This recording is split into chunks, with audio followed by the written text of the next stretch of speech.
All right. Hello, everybody, and welcome to Geopolitics in Conflict Show.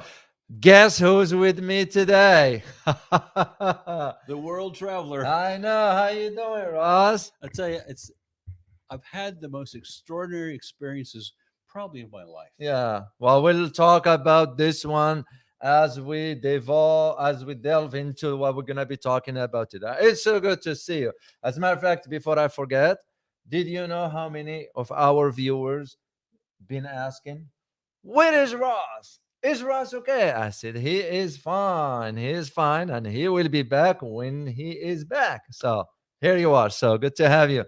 Very excited to be with you guys as always. And for those of you who might be for the first time here, so make sure to subscribe to the channel. That's how you help us out to grow this channel here. So before we delve deeper into what we're going to be talking about today, I'd like to extend our thanks and by the way, our sponsor for the video today is Collagen. Yes. Yes, there is. It's an interesting company, and you know what always shocks me the most, in a good way, is the good deed they doing. You know, they have actually, I looked at it in a way that Elizabeth explained it to me, that they go in for about providing over 5 million meals to hungry kids. That's the proceeds from From the product. from Yeah. the products and so forth. So And anyone who's paying attention to nutrition understands the importance of this kind of product. yeah, well, because biocollagen, based on what I know, that there is no chemical, there is no pesticide, there is no. I mean, you will know more than anyone else about this kind of stuff, Ross. Well, here's one of the biggest advantages. Yeah. Your face is largely collagen. And so when your face starts to shrink, it's because you don't have enough collagen. Wow. How does it work? Your face has to be supported in some way. It's not just a bunch of muscles. And so the collagen and fat and other kinds of things flesh out your face. Otherwise, you look like a skeleton. Interesting. And you see any number of old people who do look that way because Yeah. they don't have enough collagen. That's just the beginning of the benefits of this kind of product. Okay. And how do you usually maintain this over? I mean, is that why we're seeing people like sometimes they can be in their 40s and they look like they are in their 60s? Yes. Wow. There's a number of, I don't want to delve into it too deeply here, but there are a Yeah, number yeah. of things you can do to kill off the production of collagen in your body. Yeah. Environmental toxins, alcohol. I mean, a bunch of things that are just Yeah. not good for you to do. And a collagen supplement with today's diet, standard American diet, critically important. Yeah. Well, nutrition is very, very, very crucial. Oh, you I aren't mean, kidding. Yeah, especially with what's going on with this pesticide stuff and the GMO and all that. That's another conversation for another day. Well, we just want to let you know that for every order with collagen, for every order, the part of the profit goes to provide or donate nutritious meals to hungry kids. So to me, it's a worthy cause. Absolutely. Really. So not only is it good for you, but it helps hungry children. Exactly. And as I said earlier, there's no GMOs in it. It's free of artificial colorings, flavoring, preservatives, and all that stuff. So it's a good product. So we want to thank Collagen for sponsoring us here, because without their support, also, this is how we get a chance to. Because remember, guys, all this stuff takes quite a lot of funding to support everything here. So we want to say thank you to Collagen here. Let me say thank you for. I'm gonna be managing this screen here now because Elizabeth is not here, and I want to say thank you to. Oh, look at that, Ross! Look who's here. That's Boone. Oh, Boone! Thank you so much, Boone. We truly appreciate it. And he wrote, Boone writes, so happy to see Ross. Greetings to everyone. Vielen Dank. Yeah, Boon's been with us, guys. By the way, for you who might not know, but must be years. Boon's been with us since we started. Wow. I recall his first, when he commented on the first, I think third video with it. So, and Boon's been with us ever since. Thank you so much, Boone, for your continued support. We truly appreciate it. So, So today, what we're gonna be talking about? We're gonna be talking about the developments about World Economic Forum thinking or not thinking, considering doing a summit in China. There is a lot to sort of unpack in all this. But before we delve into this, I believe, Ross, we need to give a brief, how should I say, a summary or an idea about where the state of the economy is in Europe. Oh. And we tie this one to, could it be? Could it be that World Economic Forum is thinking in these terms? That's just one we know idea. their home office is in Switzerland. Yeah. And they can't be oblivious of the fact that places like Germany and England and so on are cratering economically. We're seeing major manufacturing and so on leaving the country because they don't have enough fuel, or the energy is now so expensive they can't run profitably.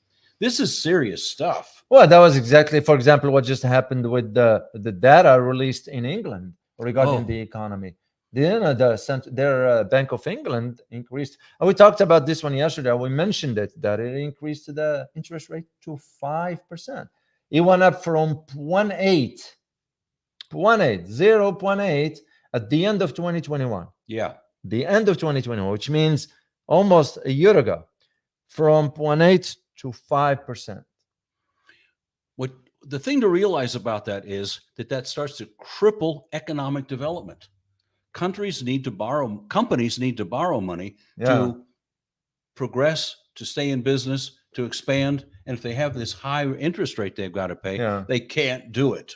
Well, that's right. The idea of that some of the industries there cannot afford the high energy bills. Right. This is in England. You know what makes the case worse for England is that when they left the EU, it looks like now it's backfiring on them. As a matter of fact, there are some almost considerations for how can they rejoin. I don't think so it's going to work because their economy is faltering. I would say almost on the verge of collapse. One of the things that people know about us is we do deep dives into the research. Yeah. So we're looking at multiple sources, not just one. No, we're looking at international sources and truly a deep dives into all of this. Yeah. And everything I've seen, I think, and you too, is Great Britain is really in trouble. It is economically. And quite frankly, the leadership there is uninspiring. Well, you look at the Prime Minister, Clown Sunak. I mean, the guy who frauded the system for his wife over taxes. He didn't pay about 28 million pounds in taxes for his wife.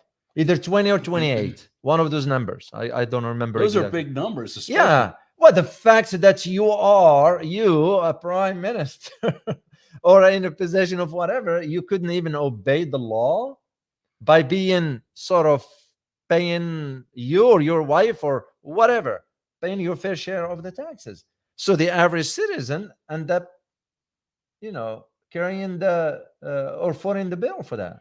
Thank goodness we don't see that in this country. Oh, no, not at all. No, we have honest people in Congress. And in the White. No, we're not going to go there. That's not the topic today. Yeah, well, no. I'm glad you mentioned this one. Did you know the latest gaffe of the president? That he said, no, Putin lost the war in Iraq. It's not a laughing matter. When I saw him do that, I didn't know whether to cry or laugh out loud. So I laughed out loud because it feels better. Yeah. Well, good. Psychologically make more sense. Yes. But I am for the advocating for he needs to retire now. Forget about running for second term. That's not an insulting to us Americans. Is the fact that somebody cannot maintain his dementia. What would you expect? His mental capabilities are not there. I'm licensed by our state to make those kind of diagnoses.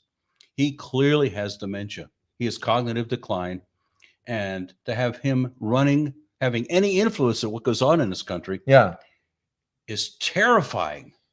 Yeah, well, it's ridiculous for a head of state, a president in this case, not to be aware of what he's saying. Those are not Those are not, small gaps, whatever. Those are major. And when it happens more than once, that becomes a serious concern. Like I said last time, I don't know who has the courage, to come to the president and say, sir, maybe it's time. It's not maybe, it is time for you to retire. The issue is who's going to take over then. Well, even the vice president is not even qualified for that. Oh, not even close. We don't have leaders anymore, Ross. I'm looking right now already at who's going to be running for president for 24, and I'm just shaking my head. Why will I vote for people like that? Why will I vote in clear conscience? Why will I vote for something like whomever there? I looked at the list already. Yeah. That doesn't mean that they are not well-qualified American people that can really lead, but the system won't let them. They'll get corrupted into all this. I have a story to tell you. Sure. You remember when the big savings and loan scandal happened a few years ago? It's been a while. Yes, I remember that. And what happened was the savings and loan industry in the United States, they were committing all kinds of bogus business deals. And they were losing money hand over fist because of these deals. The federal government got involved and said, we need to do something. And I happened to interview one of the 3 finalists in the selection process as to who's going to run the government intervention. And this guy was remarkably well qualified. He'd been in the savings and loan industry. He had degrees in economics. He had experience. He had good judgment. And he said, well, what we need to do is to put this in the hands of the competent people in the savings and loan industry and have them clean it up. George Bush Sr. said, no, we just need to liquidate all of them and take on $169 billion debt. Wow. Which, of course, we didn't have, so it had to go into deficit spending. Yeah. And going, this guy was so well qualified. What on earth was going on? They hired somebody, of course, who was not even marginally competent to give bad advice.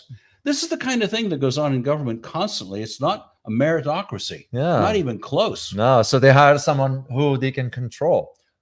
That is the key. And who had a little bit better political connection than the candidate that I interviewed. And this is why the system is, to me, the system is corrupted. This notion of democracy is nonsense. It's laughable. It's sad, because I'm saying this about my own country. It's very sad. It is. It's very sad. I mean, to those who might think, well, because I've heard this before, or they criticize this one, it really pains me and saddens me to be talking about this because it's my country. But the fact also, you can keep an eye closed on the truth. When the government does wrong, you call them out on it. Exactly. Yeah, that's to me what's the right objective of a sort of a productive citizen. That is the role of a citizen. You don't stay quiet. That's a really interesting topic. What is the role of a citizen? And it seems to me that you're to be watching the government all the time. Yeah. And granted, people are so exhausted by bad food, constant stress. And since I've been in other places where they don't have much stress, I can really see and feel the difference. Yeah. And so people are exhausted and they just don't have the bandwidth to look at what's really going on, to do what isn't even a deep dive into what's really happening. It's obvious and it's in multiple sources. It's all over YouTube. It's all over other places like Twitter and so on. Yeah. This is not a mystery as to deficit spending, cronyism, clear corruption, people in Congress making millions and millions of dollars because of their position and insider information. Wow. I mean, this is not a mystery. Yeah. But people are so exhausted. Yeah, but at least so far for us, we still can know this stuff through, like, for example, what we're doing on this show here. Right. Can you imagine what's coming up to Canada? Canada will not have this opportunity. Canada is going to be isolated. By the time they put a wall in front of social media, there will be nothing left, Speaking of places you've been, is that okay if we share with our Absolutely. viewers? All right. We're going to share with you some pictures of Ross being overseas in some locations. I'll let him talk about all that. So let me share the picture with you first. When Ross was traveling, Actually, I don't need to go through there. I can go through here. Oh, Yeah. I got this one there. Hey guys, check this out. I'm gonna share screen with you guys. Share it right there. my joke about this is, Yeah. I finally found the ugliest guy in the Middle East. Now, where was this picture, Ross? This is Dubai. This is the desert outside of Dubai. And I just loved how many of the men dressed. Yeah. And so I bought that. I now have that, and I plan to wear it on special occasions. So, what did you think of the country? Since you've been there, what did you think of the people? What did you think of the level of stress, as you mentioned earlier? What was your impression about? The first thing was the affluence, how much people were wealthy in this place. We didn't see poverty any place at all. All we saw was dramatic new buildings, new highways, new infrastructure. And then we discovered that the average citizen of Dubai makes $67,000 a year. Wow, that means the government is working for the people? What do you know? What do you know? And if you're a native born person, that is a native of Dubai, you get more than that. You get incentives for having children. You get incentives for all number of things. Yeah, I'm going to share another picture. No, go ahead, Russ. And so the calmness of the people was so obvious. It was like it's in the atmosphere that people are this level of calm. And they get to do whatever they want to do with that kind of money. Now, granted, it's not cheap to live there. It's but not. Quite frankly, it's not cheap to live here either. And we saw the prices just slightly high. Okay, this is a big mosque. Yeah, I'm going to share this with our viewers. In Abu Dhabi. Yeah. Oh, this place was magnificent. I mean, this doesn't even begin to tell you what this place was really like. Yeah. And they could hold services for 50,000 people. Oh. And inside was beyond magnificent. Okay. And so here are some things about Dubai. Okay. And Abu Dhabi, but mostly Dubai, because that's where we spent most of our time. Yeah. First, the modernization. Yeah. Virtually everything is new. And I didn't see an old car there. All the cars were new, any number of luxury cars. Yeah. The vast number of people who live there are guest workers. So if the population is about 8.7 million, about 7 million of them are from other places. So, well, good. We would sit in a restaurant overlooking a large area. Yeah. By this man-made fountain, which was huge.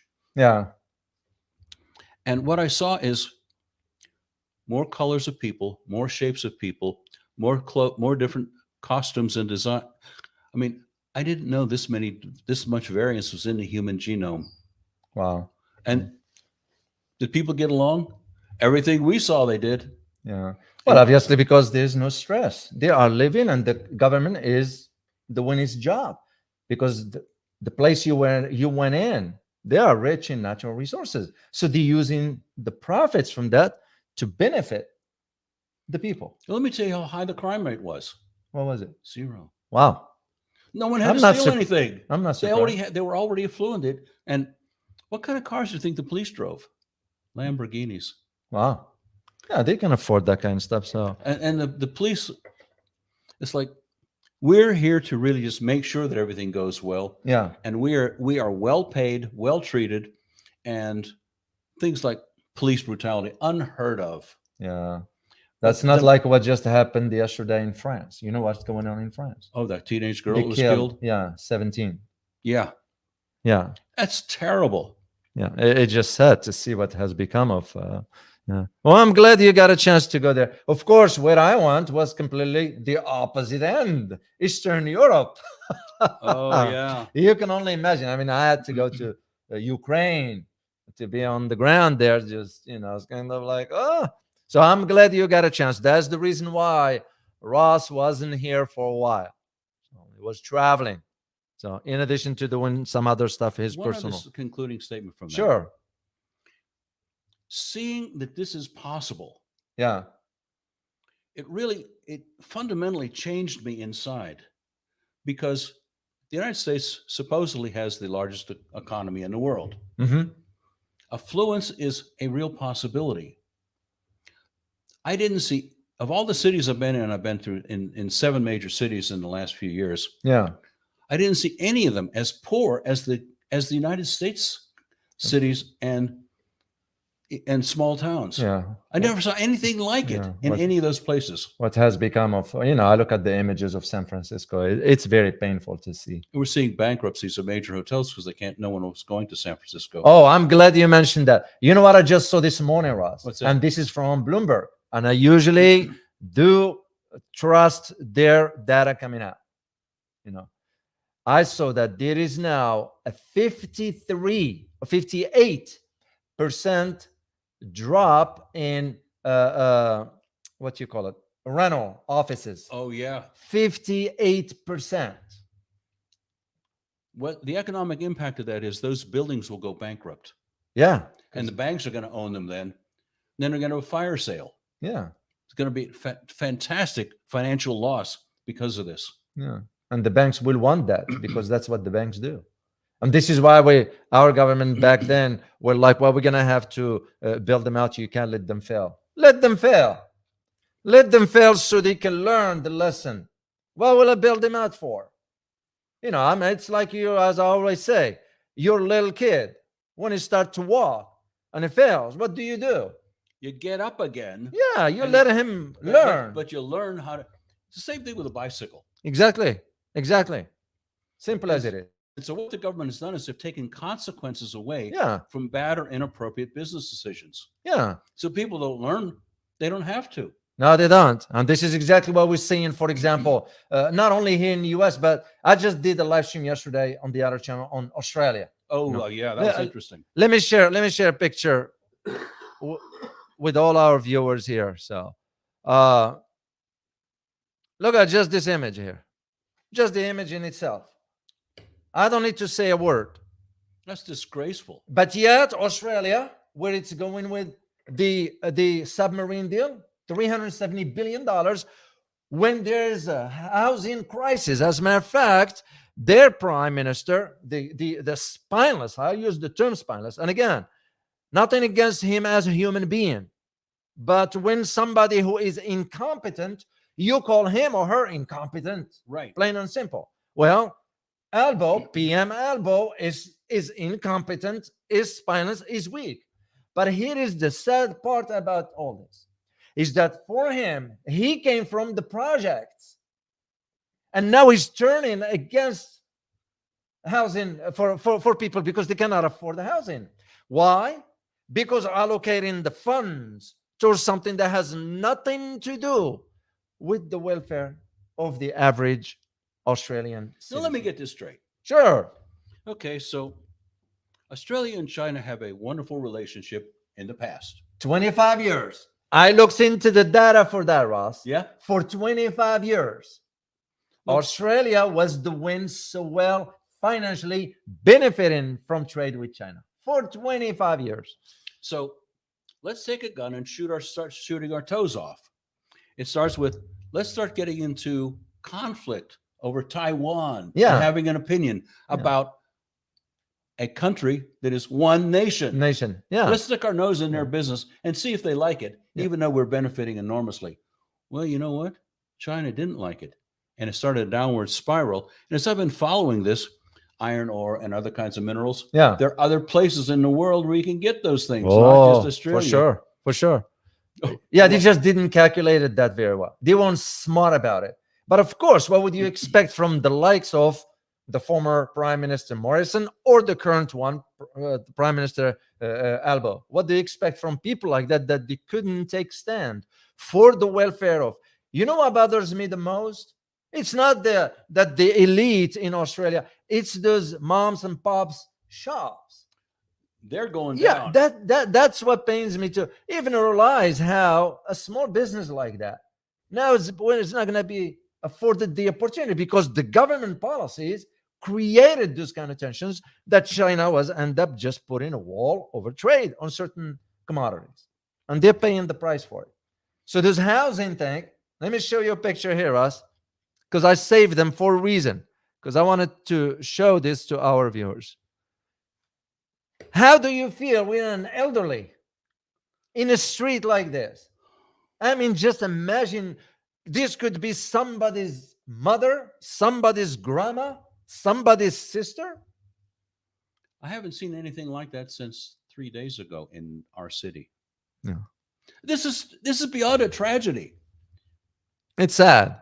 It's sad. Look at this one here, Russ. Look at this. This is in Australia. And I checked it to make sure the picture is from Australia. That's where it's from. You know, in the United States, the government statistics are $20 billion a year for Yeah. every year Yeah. would completely cover the homeless in the entire nation. Yeah. They won't do it. They won't do it. Well, they'll Russ. send $100 billion Yeah. to other places. Yeah. And what we know is they're probably sending a whole lot more that we don't really know about. Yeah, like they just find out in the Pentagon they are missing $6.5 billion. It's like, go figure, right?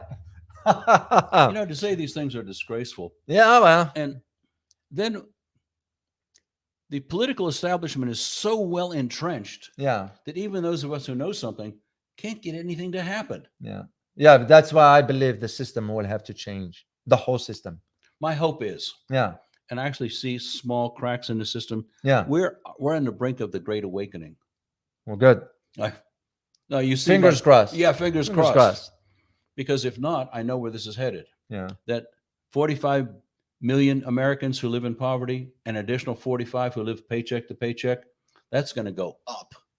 Wow. 90 million people in serious economic trouble and getting worse by the day. and we all know what it means when a society falls into that spiral.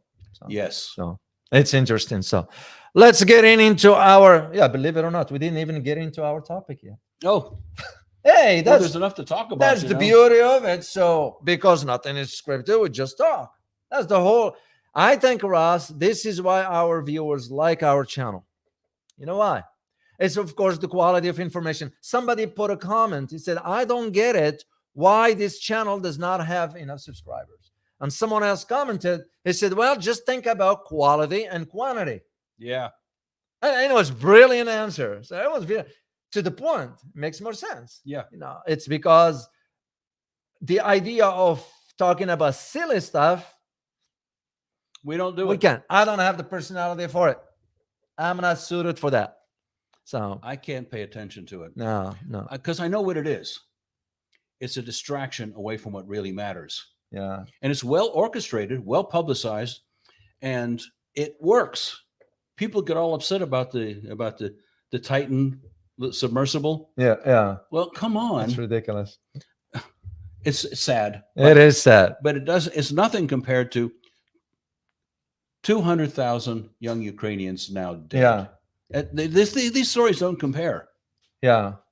Well, it's just problematic for how it's going. So, all right, let us talk about today's topic. Oh, the Chinese Tianjin. Tianjin is gonna be holding. Actually, I have a picture, Ross. Oh, good. Yeah. This is why I like live streams, because I can go ahead and dig for the pictures and look in all the. Here is the city of Tianjin. You know, it's a port city, by the way. It's actually, the population is about 14 million. So this is not a little town. No. It's, you're talking about, and it's closer to Beijing and Shanghai, based on what I looked at in the map. So this is the city, and all this is about right here, where they're gonna have the World Economic Forum. Yes. And we're gonna talk about not World Economic Forum. I don't talk about World Economic Forum per se, because there are a lot of issues with World Economic Forum. Maybe one day we'll do a live stream on it. So that'll be a real interesting show, because of how many government and business leaders have been influenced by it. That's a whole other. That's not the topic today, though. Yeah, but still, it takes us to the fundamental question, and the fundamental question we're gonna ask our viewers for that, because I personally, what do you think? I like to have their input. Oh, I do too. Yeah. I like to have your so input. alive when they interact with us. Why do you think World Economic Forum is moving its summit to China? Remember, this is not the same meeting they do at the end of the year. This is the summer summit. The going back to what it used to be. World Economic Forum will hold summer, during the summer, they'll do a mini summit, if you will. Yeah. So the question for you, what, in your opinion, what do you think, in your opinion, triggered World Economic Forum to go ahead and do the summer mini summit in China, in Tianjin? So, and we're going to be talking briefly, because the way I look at it, Ross, and again, this is just me thinking outside the box, because you'll think about something surprising like this. I didn't see this coming.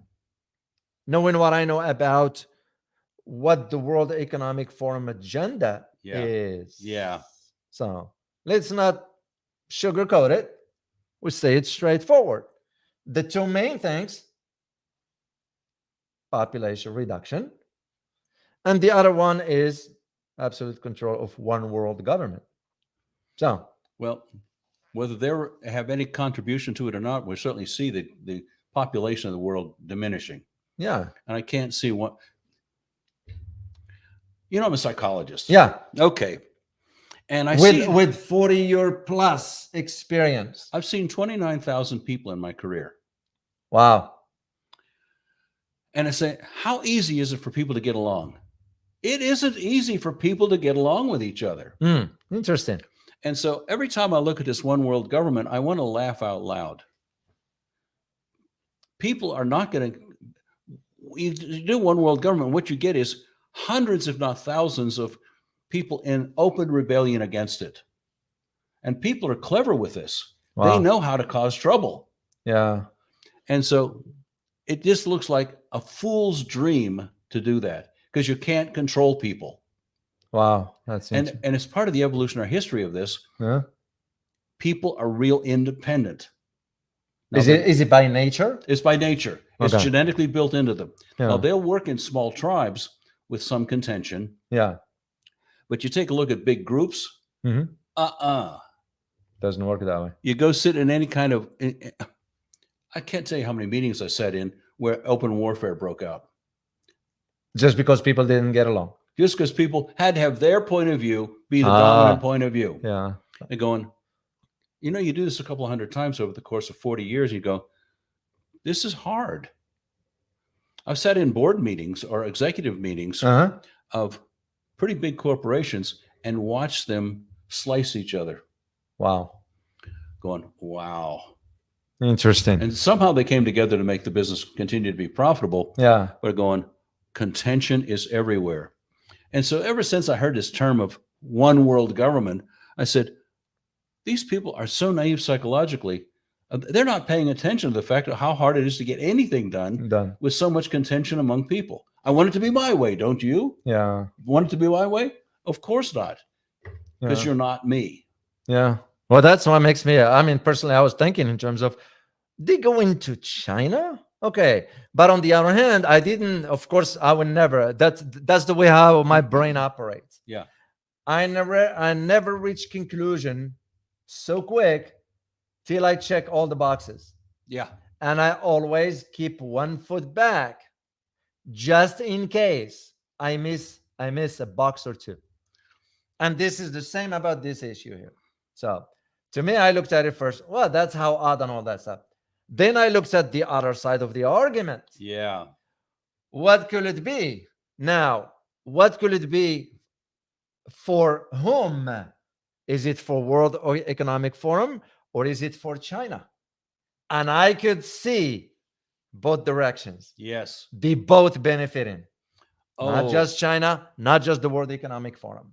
And I'm going to explain why, in my opinion. So, in my opinion, the reason they decide to do it at this time, okay, because it's coincided where it coincided with the shift of the global order. And it's so dramatic. Yeah, and the shift is. We're watching and it's so dynamic, and it is happening fast. Everywhere. It is happening fast. That's why I said last time, Ross, to some people, I said, consider yourself to be lucky to be alive because you are witnessing. I didn't witness that. I wasn't born after World War II. So right after it, to see the shift. It's because now I look at example for, I've been looking into something. I think we're going to need to do a live stream on that or some recorded video, some key information, which is part of my research that I'm doing for the China book. And you know what is about? It's about the Strait of Malacca. Oh, yeah. And I had to go back into history to learn and see the trends that took place. This is why Japan had to experience what it experienced in 1941, also because it had to do with also lack of access to energy. So in the China case, when you go all the way back to 1910 and you start to think in terms of could be why the shifting of the world, the West is not liking that. It's because now it's going to free up countries like China, especially when it comes down to choking points, because Malacca Strait is a choking point for China. That I guarantee you that if hypothetically, and again, putting my military hat on, militarily, if there to be a conflict, okay, what China's going to need to do first is to deal with the US Navy. Leave Taiwan for now. You need to, because otherwise, what we're going to do? We're going to enforce the blockade. We're going to choke them. Yeah, because here's the key information that I want you guys to know. And again, this is based on my research that I'm doing for my current China book that I'm writing about. Is the idea of that Strait of Malacca. It's both in and out. In for China as far as energy, out for China's products to reach the world market. That's the way I see it. How it's fascinating when you look at you put the world on a table like this. This is what geopolitical table is all about. And you see the dynamics, because now it explains why China is interested in Euro-Asia. Yes. It's because it goes back to Silk Road, way back. It makes perfect sense because they want to ensure there will be no choking points for it. So to tie it to this conversation here, Ross, I am thinking in terms of, because World Economic Forum, I tell you this, I guarantee you this, World Economic Forum will have access to information that an average person will not. Oh, you know it. That I guarantee you by any means. 140 countries are in that thing, and who knows how many diplomats, how many business leaders, how many politicians. They're sharing information. Yeah. And you know that with wine free flowing at night, the information is going to be widely distributed. Yeah. And a lot of money is going to change hands. It's not going to be in the formal presentations during the day. No. It's going to be the bad boy behavior that happens at night. Yeah. We got that figured out. Yeah, that's how I used to work for Macy Corporation in New York City.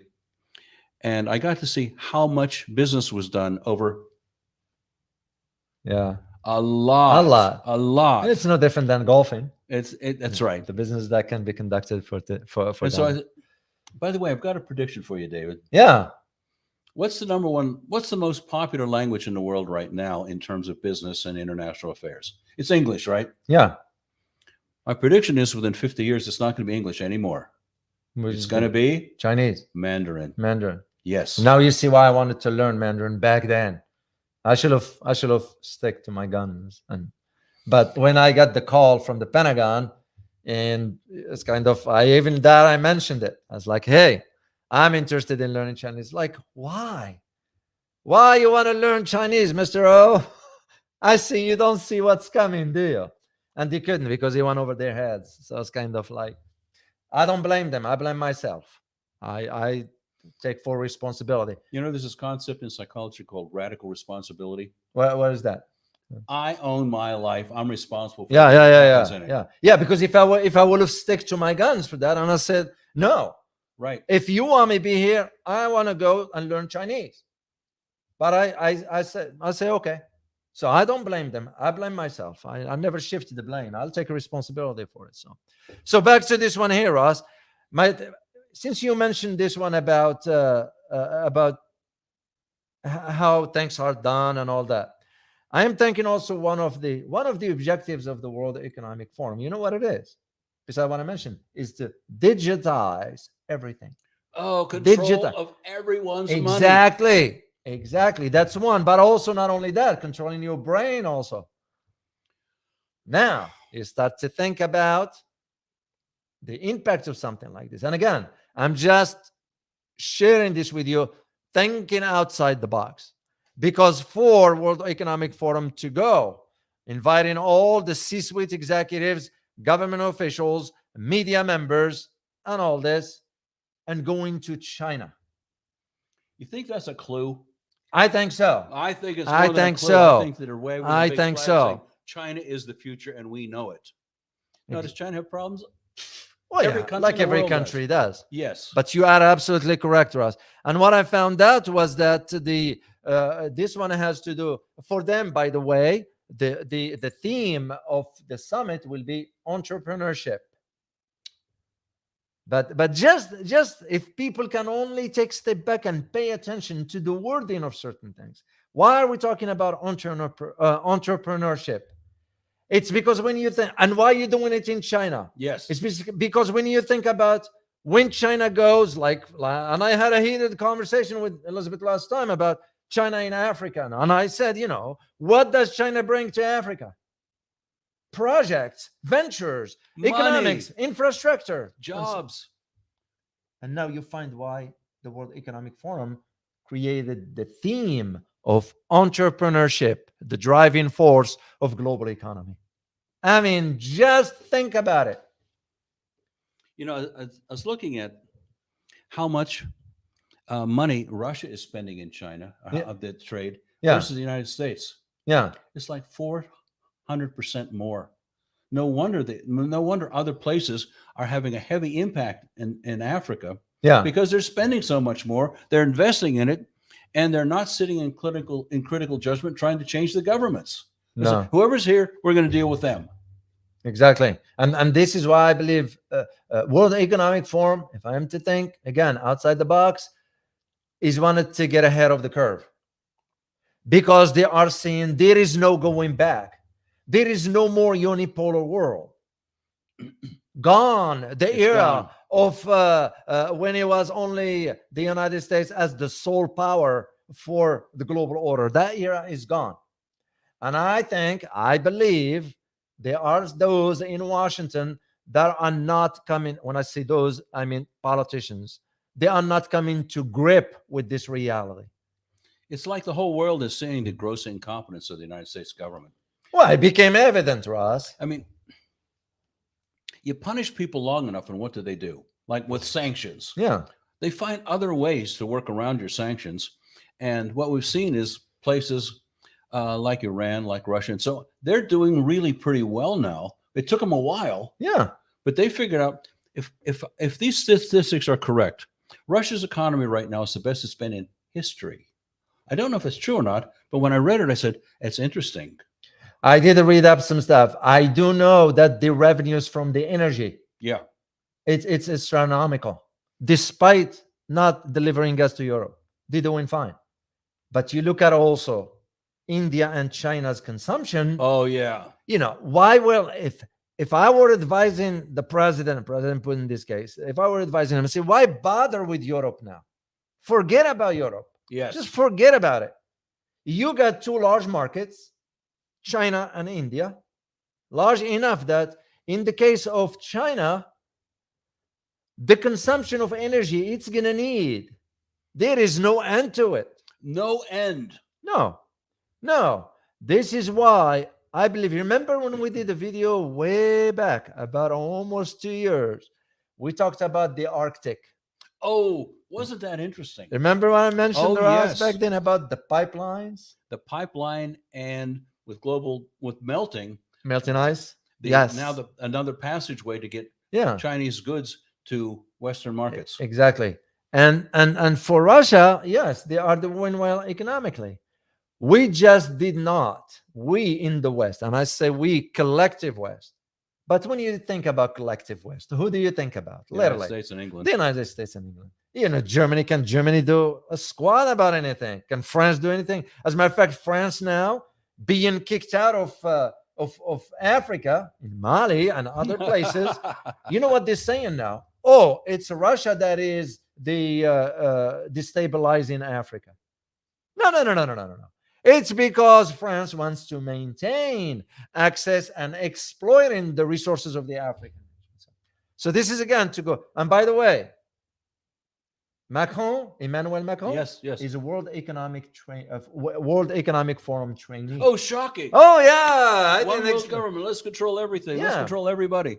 Yeah, wrong. Same with our neighbor to the north, Trudeau. So here's that interesting about the port city. I think I have another picture here, Ross, for the city of, how do you pronounce that? Tianjin. Tianjin. Okay. I got another picture right here. Look at that. Check this out. You go to any one of these darn Chinese cities, and I've been to several. Yeah. They're so impressive. I think I need to go. We need to go. I agree. The whole team needs to go. I What agree. do you guys think? Should the whole team go to China and do some shows there? Yeah, why not? I mean, make no mistake. If I see something wrong, I'm gonna say about it. And there's a lot I don't hold wrong, but well, it's not criticizing. No. It's not criticizing. And again, I am mindful of the culture of China. I am mindful of certain customs in China. So I will be respectful of that because I am a guest over there. Absolutely. It's not my way or no. I know where to draw the line. I'm talking about the big picture. Yeah. If I am to. But wouldn't that be nice if we can make it to China? That'd be fabulous. Yeah, we need to do that. I understand there are 14 cities in China bigger than the biggest city in the United States. Wow. I mean, of course, they got 1.4 billion people. I mean, they got a lot of people. Yeah, but all the cities with infrastructure, with everything. I know. I can hardly tell you what a knockout it is to stand on the Bund and look at the Pearl of the Orient, look at all the buildings, look at the traffic, look at the infrastructure, and then go have lunch at a fabulous restaurant, going and see happy people strolling along, calm. Yeah. They're living better lives than they've ever lived. And they worked hard for it, Ross. I mean, you look at the history of China. We all know what they went through.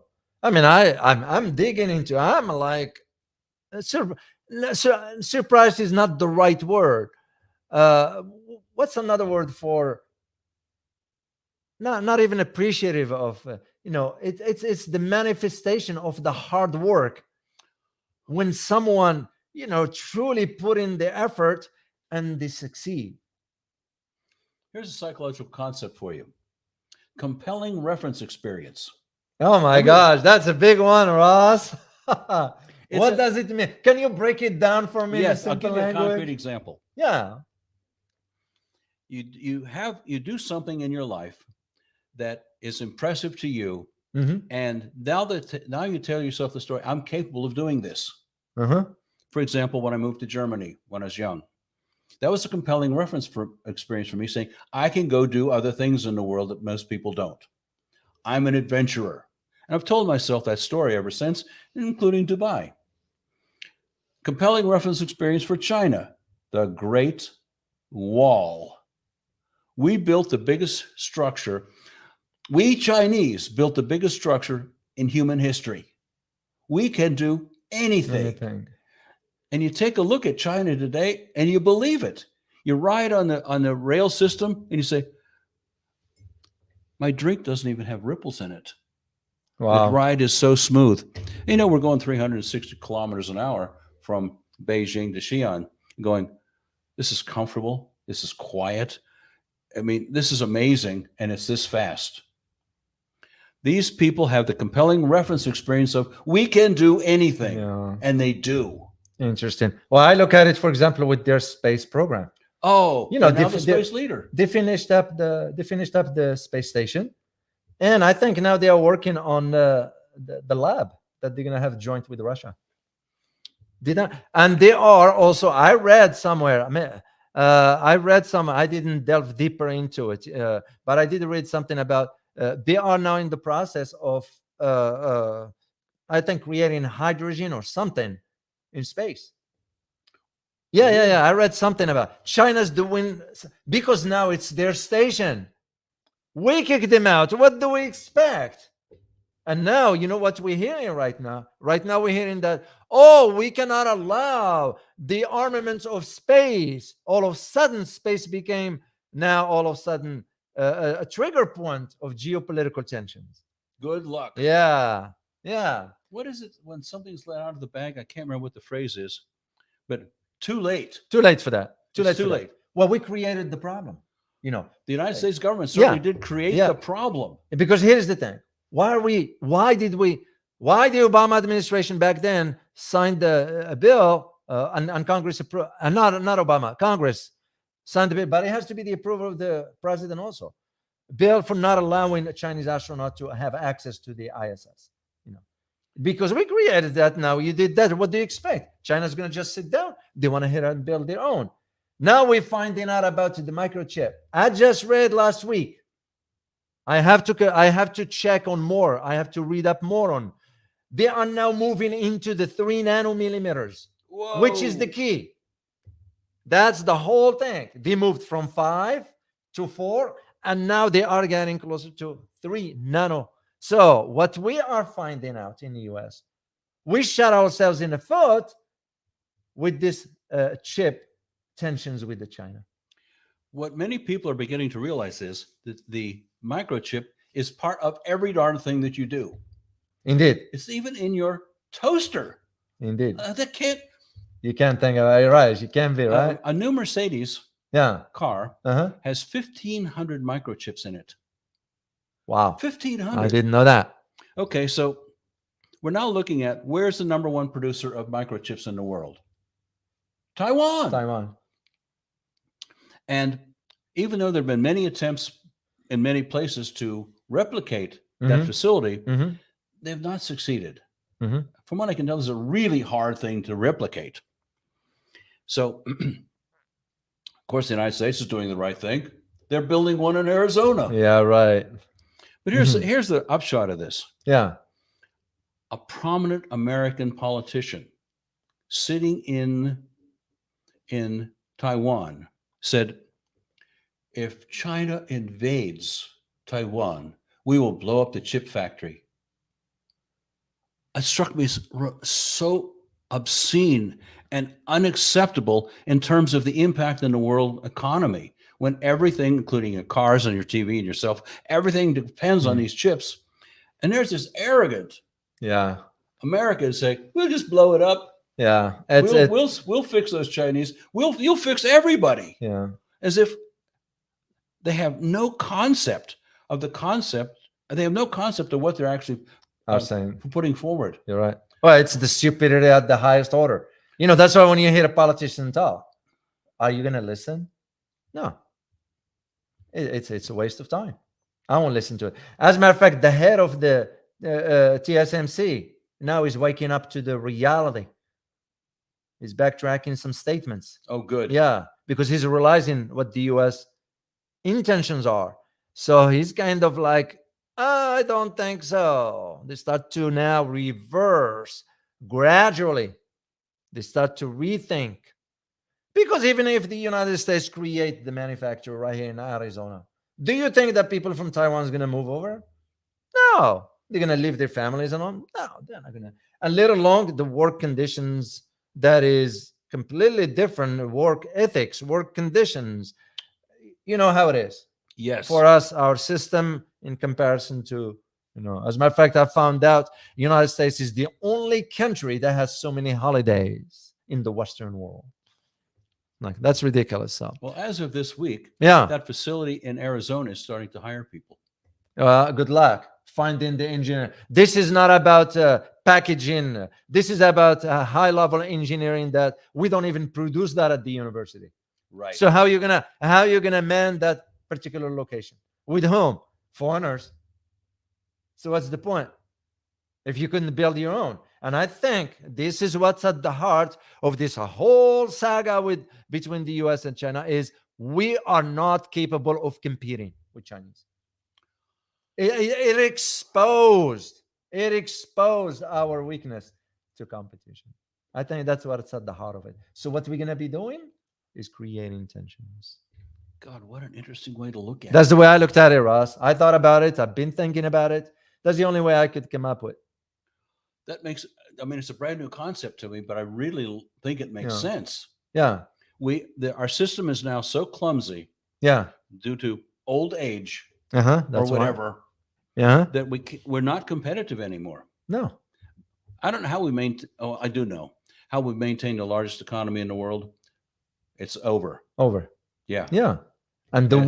way to go about it, if you couldn't compete, what do? You ferment tensions. You ferment tensions because this is now exactly what is happening. I did, by the way, a video on the small channel. We will do something different on that, but you know what it was about? NATO now is considering not a full presence, but baby steps in Africa. Oh no. NATO in Africa now.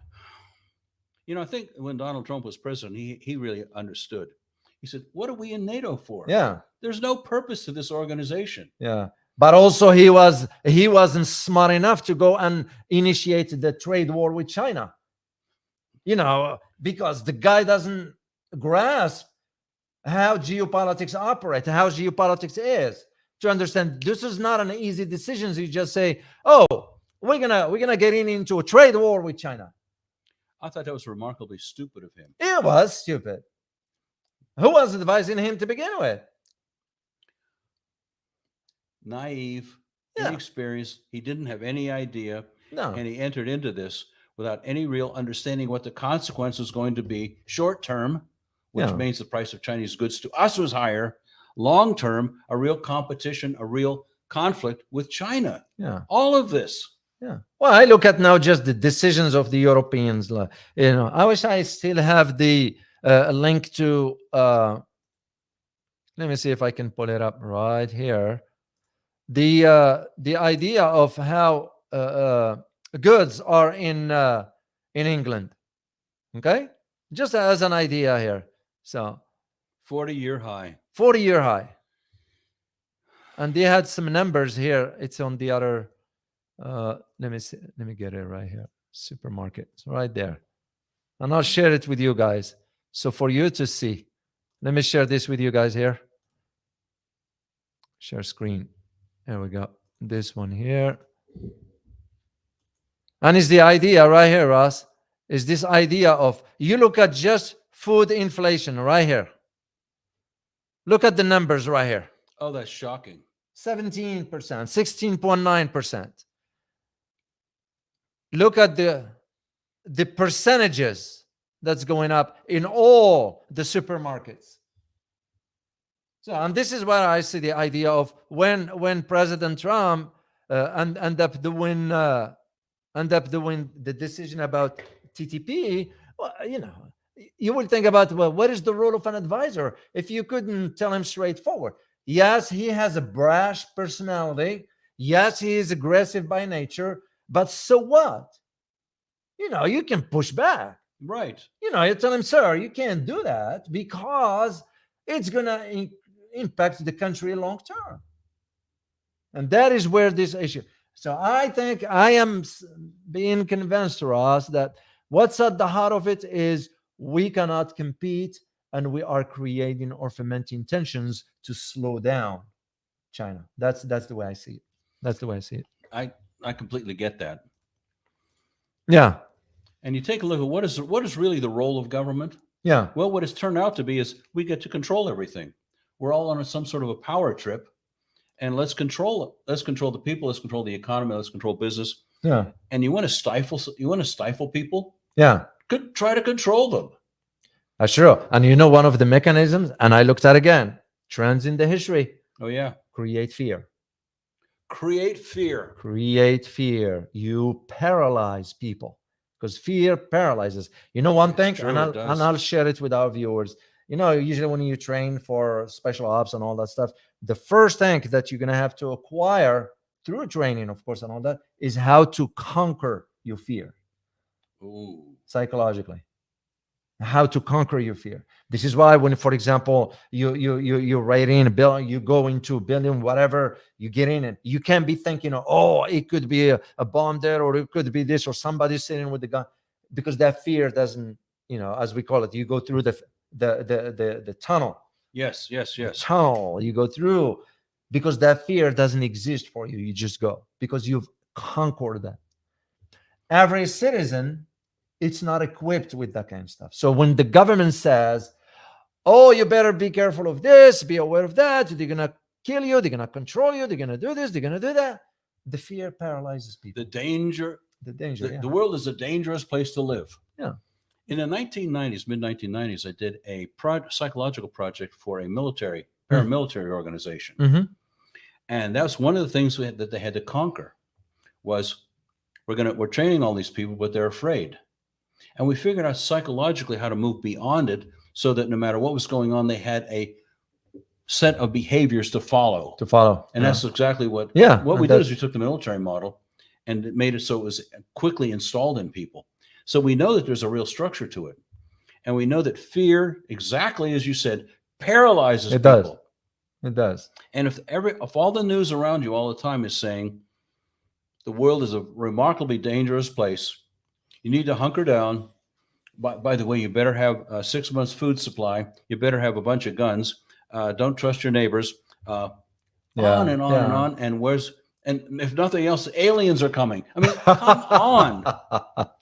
Oh, that's Well, this is why you got what's his name, the comedian President Zelensky stating 2 days ago, 3 days ago, that Ukraine is the only country between the invasion of Europe that Russia could do. It's the only country that can prevent that from happening at all. Oh my God. Which is pathetic.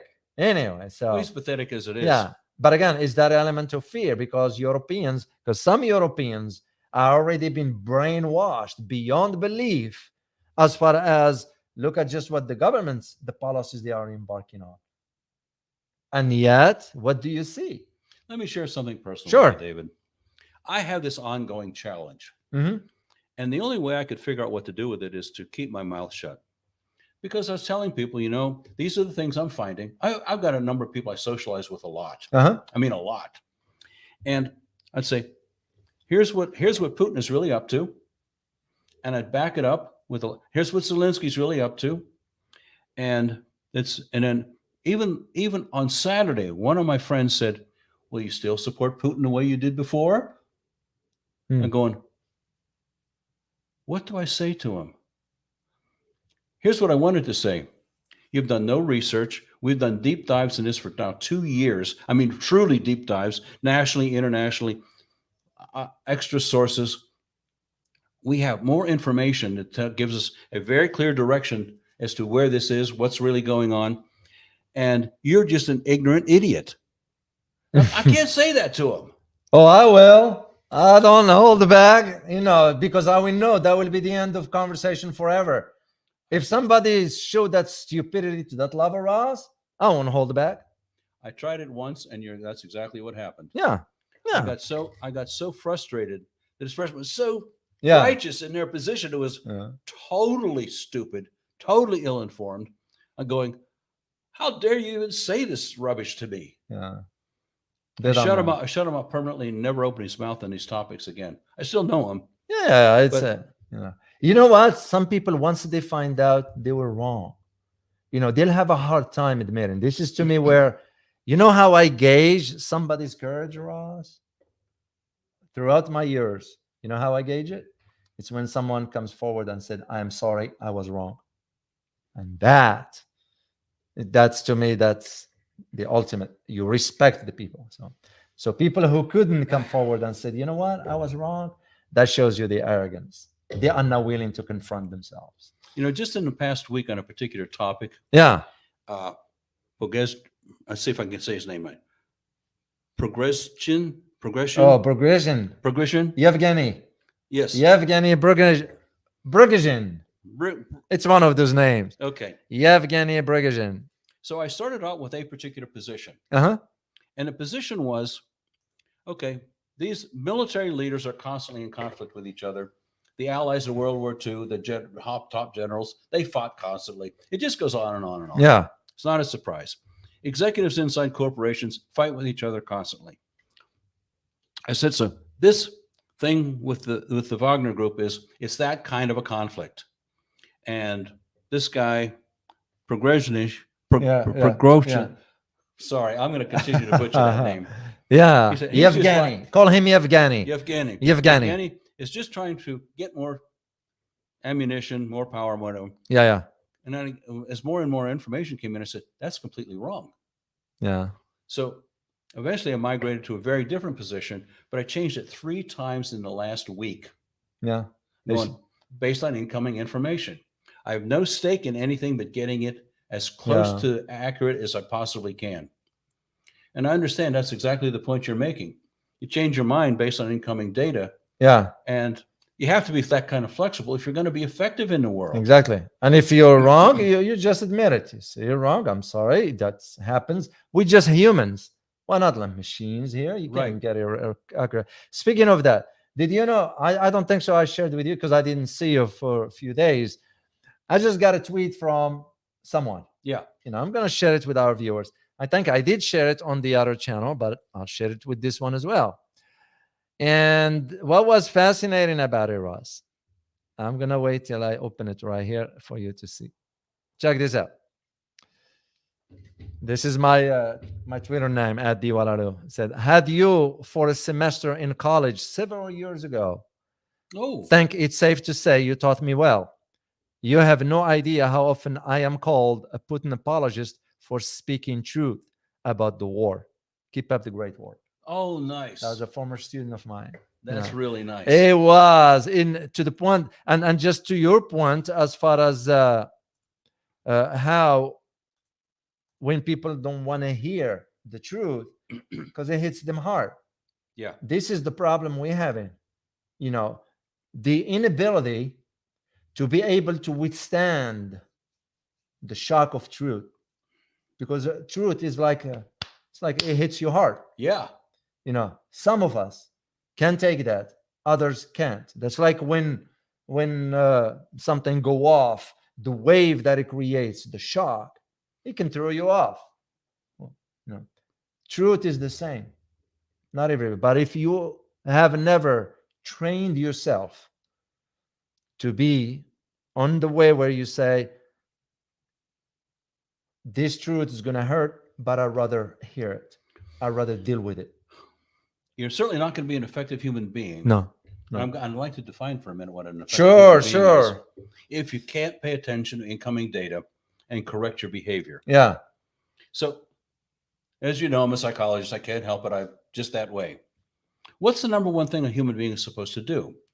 Adjust how they feel moment to moment, emotionally. And you say, wow, that is a person. And that's how they operate. That's how we as human beings operate. How do I feel right now? So your job is to maximize your good feeling.